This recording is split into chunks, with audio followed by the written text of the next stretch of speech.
तो प्यारे बच्चों, आज के इस लेक्चर में हम लोग बात करेंगे कि द्रव्य तरंगे क्या होती हैं और द्रव्य तरंगों के जो गुण होते हैं वो क्या होते हैं। तो देखिए, सबसे पहले तो हमें ये बात पता होना चाहिए कि जैसे हमारा इलेक्ट्रॉन है, क्या है? इलेक्ट्रॉन है और फोटॉन है। कौन? इलेक्ट्रॉन और फोटॉन। ये डियर अगर पूछा जाए कैसे कण हैं, तो ये द्रव्य कण है। ये कैसे कण हैं? ये द्रव्य कण है। और ये जब द्रव्य कण गतिशील होते हैं, हमने क्या कहा कि ये द्रव्य कण जब क्या होते हैं? गतिशील होते हैं, तो ये सदैव तरंग की भांति व्यवहार करते हैं। कैसे? तरंग की भांति। तो इस प्रकार हम क्या कहेंगे सीधे सीधे कि जब कोई द्रव्य कण जैसे इलेक्ट्रॉन या फोटॉन इत्यादि या आदि क्या होते हैं? गतिशील होते हैं, तो ये सदैव तरंग की भांति बिहेव करते हैं, यानी कि तरंग के जैसा व्यवहार करते हैं, या कहो ये तरंग की भांति व्यवहार करते हैं। और इन द्रव्य कणों से संबंधित ये जो तरंगे हैं, जो तरंग की भांति व्यवहार किया, द्रव्य कणों से संबंधित जो या कहो संबद्ध तरंगे को हम क्या कहते हैं? द्रव्य तरंगे कहते हैं। क्या कहते हैं? द्रव्य तरंगे कहते हैं। या फिर इन्हीं को हम लोग डी ब्रोगली तरंगे कहते हैं। क्या कहते हैं? डी ब्रोगली तरंगे कहते हैं। और इनकी या कहो इन डी ब्रोगली तरंगों से संबंधित जो तरंगदैर्ध्य होती है उसे डी ब्रोगली तरंगदैर्ध्य कहते हैं। और डी ब्रोगली तरंगदैर्ध्य का जो व्यंजक होता है वो कुछ इस प्रकार आता है निकल के, लैम्डा बराबर h अपॉन एम वी। क्या होता है? लैम्डा बराबर h upon M we.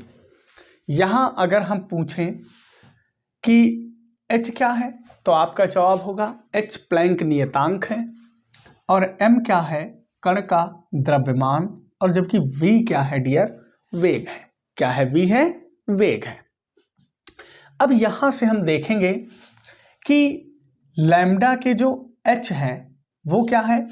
h lambda के अनुक्रमानुपाती है, जबकि v जो है वो लैम्डा के क्या है? व्युत्क्रमानुपाती, और इधर से लैम्डा के व्युत्क्रमानुपाती m भी है।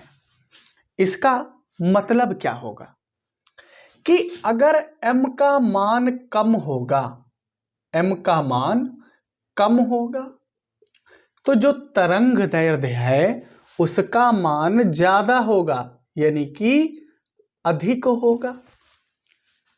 तो m का मान कम होगा। m है क्या? कण का द्रव्यमान, यानी कि कण का द्रव्यमान कम होगा, तो इसका मतलब कण कैसा होगा? कण हल्का होगा। क्या होगा? कण हल्का होगा। और जब कण हल्का होगा तो उसकी तरंग दैर्ध्य क्या होगी? अधिक होगी। क्या होगी लाल? अधिक होगी। ऐसे ही v यहां पर कण की क्या है? चाल है, यानी कि या कहो कण का वेग है। तो अगर कण का वेग होगा कम, तो तरंग दैर्ध्य कण की क्या होगी? ज्यादा होगी। इसका मतलब अगर कण कम वेग से गतिमान है तो कण की तरंग दैर्ध्य जो है वो क्या होगी? ज्यादा होगी। क्या होगी? ज्यादा होगी। तो देखिए, हमने वही तो लिखा है जो समझाया था कि हमने कहा कि इलेक्ट्रॉन और फोटॉन ये कैसे कण हैं? द्रव्य कण। तो क्या लिखा? जब भी कोई द्रव्य कण जैसे कौन? इलेक्ट्रॉन या फिर फोटॉन आदि गतिशील होते हैं, तो वह सदैव हमने कहा था कि तरंग के जैसा व्यवहार करते हैं, अर्थात तरंग की भांति व्यवहार करते हैं। और द्रव्य कणों से संबंधित इन्हीं तरंगों को, जो तरंग की भांति व्यवहार करी, इन तरंगों को हम क्या कहते हैं? द्रव्य तरंगे कहते हैं। क्या कहते हैं? द्रव्य तरंगे कहते हैं। और या फिर इसी को हम द्विब्रोगली तरंगे भी कहते हैं। और इन द्विब्रोगली तरंगों से संबंधित तरंगदैर्ध्य को क्या कहते हैं? द्विब्रोगली तरंगदैर्ध्य। और हमने कहा द्विब्रोगली तरंगदैर्ध्य लैम्डा बराबर h अपॉन एम वी होता है। अब इसका मतलब लैम्डा के h अनुक्रमानुपाती है, यानी कि प्लैंक कांस्टेंट का मान बढ़ेगा तो लैम्डा बढ़ेगा, या यूं कहो लैम्डा बढ़ेगा तो प्लैंक कांस्टेंट बढ़ेगा। जबकि लैम्डा के द्रव्यमान m क्या है, व्युत्क्रमानुपाती। इसका मतलब द्रव्यमान अगर कम होगा तो लैम्डा तरंगदैर्घ्य ज्यादा होगी। तो द्रव्यमान m किसका है, कण का, तो ये कम होगा, इसका मतलब कण हल्का होगा तो तरंगदैर्घ्य ज्यादा होगी। यहां पर कण का वेग v है, अर्थात वेग का मान कम होगा तो तरंगदैर्घ्य ज्यादा, तो वेग का मान कम, यानी कि कण का जो वेग है वो कम होने पर तरंगदैर्घ्य क्या होगी, अधिक होगी।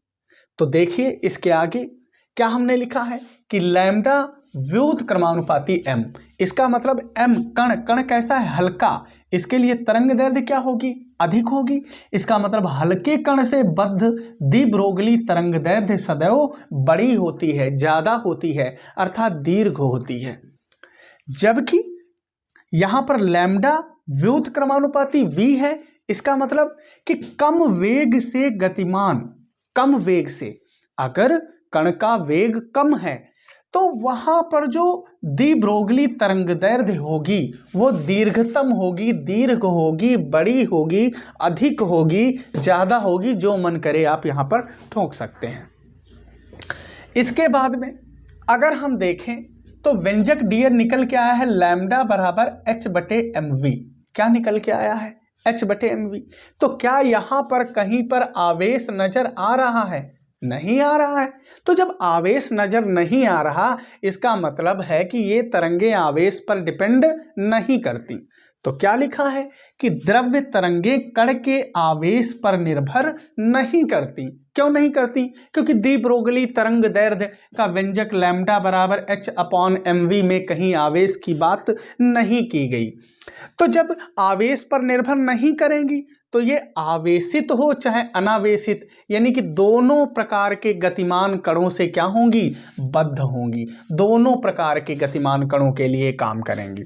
दूसरी बात, ये तरंगे विद्युत चुंबकीय तरंगों की श्रेणी में नहीं आती हैं। अब क्यों नहीं आती हैं, तो देखिए विद्युत चुंबकीय तरंगे जो हैं केवल आवेशित कणों की उच्च आवृत्ति के लिए कंपन करने पर उत्पन्न होती हैं। क्योंकि विद्युत चुंबकीय तरंगे होती क्या हैं, जब किसी प्रत्यावर्ती सर्किट में धारा बहुत उच्च आवृत्ति से बदलती है तो वहां पर तरंगे ऊर्जा के रूप में क्या होती हैं, प्रसारित होती हैं, या कहो एक प्रकार की तरंगे प्रसारित होती हैं। इन्हें क्या कहते हैं, विद्युत चुंबकीय तरंगे कहते हैं। तो वही लिखा है कि ये तरंगे विद्युत चुंबकीय तरंगे नहीं होती हैं। क्यों नहीं होती हैं, क्योंकि विद्युत चुंबकीय तरंगे केवल आवेशित कणों के उच्च आवृत्ति से कंपन करने पर उत्पन्न होती हैं। तो ये इनके थे गुण। तो एक बार पुनः हमने क्या कहा कि जब कोई द्रव्य कण जैसे इलेक्ट्रॉन, फोटॉन आदि गतिशील होता है तो वह तरंग के जैसा व्यवहार करता है। इन द्रव्य कणों से संबंधित तरंगों को क्या कहते हैं, हम लोग इन्हें ही द्रव्य तरंगे या डी ब्रोगली तरंग कहते हैं। इनसे संबंधित तरंगदैर्घ्य को डी ब्रोगली तरंगदैर्घ्य, जिसका व्यंजक लैम्डा बराबर h/mv। यहाँ पर अगर द्रव्यमान का मान कम होगा, यानी कि द्रव्यमान हल्के कण के लिए डी ब्रोगली तरंगदैर्घ्य क्या होगी, ज्यादा होगी। गतिमान कण का अगर वेग कम होगा तो तरंगदैर्घ्य क्या होगी, दीर्घ होगी, यानी कि द्रव्य अर्थात कम वेग से गतिमान कण से बद्ध डी ब्रोगली तरंगदैर्घ्य अधिक होती है।